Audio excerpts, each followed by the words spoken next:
Gusto nyo ba nga mag-travel na ikaw yung mag-isa ka lang tapos nakakatakot kasi mabilis tapos yung inaakyatan ng sasakyan is bukid? Naranasan nyo yan? Bukid tapos mabilis yung pagmamaniho ng driver. Ako naranasan ko, sobrang nakakatakot. Imbes nga umagang-umaga matulog ka sa sasakyan, hindi na lang. Sobrang nakakatakot man itong driver ng ito magdala. Feeling niya parang minamadali ni kuya nito. Sobra. Ang bilis niya magmaniho ng van niya. Tapos bigla ka na lang mahulog nito imbes na matulog ka kasi maaga pa yung lakad mo, hindi. Natakot ka sa sobrang pagmaniho niya. Ang bilis niya pa naman. Nakikita niyo naman sa video, ang bilis ng takbo. Akala niya siguro eroplano. Dahan-dahan pa nga ang eroplano, kaya siya mabilis siyang magpatakbo. Ay nako, baka abot mga siguro mga 5 oras ng biyahe, sa kanya 2 oras kaya niya.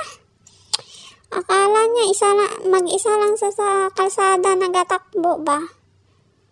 Bilis niya magpatakbo. Tapos makikita may mga sasakyan sa mga gilid, nakatira ang mga sasakyan sa gilid.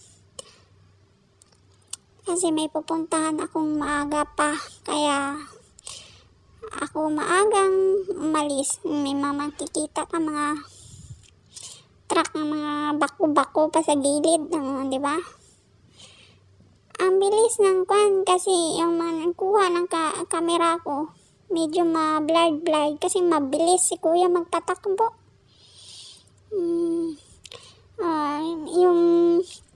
Yung daanan ng sasakyan zigzag pa yan, ikot-ikot nga, parang kikita nyo to, paikot na paikot, ang layo ng bundok, parang bundok pa. Si kuya, may pawanan pa yung nalalaman, mag-drive siya. Bilis niya. Wala kasi masyadong sasakyan kasi maaga pa, pero parang mga paliko, hindi siya natatakot ba. Bilis siya magpatakbo. Kayo, maaga kayo, pag may pupuntahan kayo, maaga kayo aalis para hindi kayo magmamadali ba. Ito si kuya, parang siguro magbalik pa ito. Kailangan niya siguro makasampo. Yung iba, 5 lang. Sa kanya, makasampo sa isang araw na biyahe ba. Parang si kuya.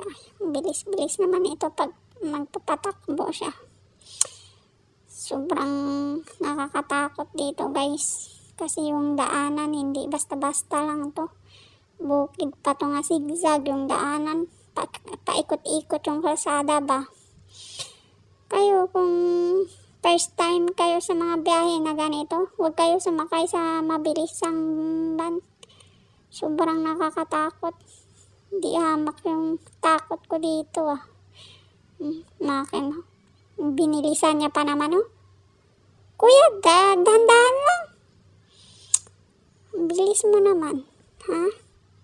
Siguro may pupuntahan ka pang pesta mamaya pagkatapos nito ay.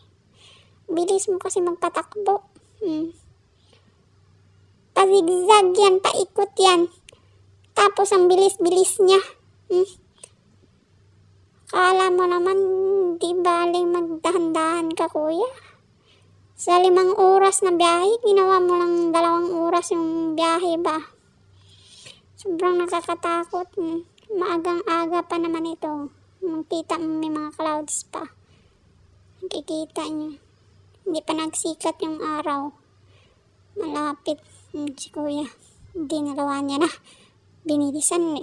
Parang kakarigra pa doon sa may motor. Binilisan niya pa bilis talaga niya. ginawa niya yung 5 oras na 2 oras lang. Bilib talaga ako sa'yo, kuya. Hindi sampa, kung hindi hulog nito malalaman natin mamaya. Naku, wag man naman ay. Dekado naman to. Okay naman kung mabilis, maganda naman, pero mahirap kung disgrasya ka. May mga may sasakyan pa nga nakakuan. Isang bilis-bilis niya. Medyo malapit na kasi darating. Malapit na kasi darating. Tapos ganda ng kuan ngayon, araw. Blue na blue yung panahon. No? Medyo mainit naman mamaya nito. Sobrang hindi traffic. Matakot ka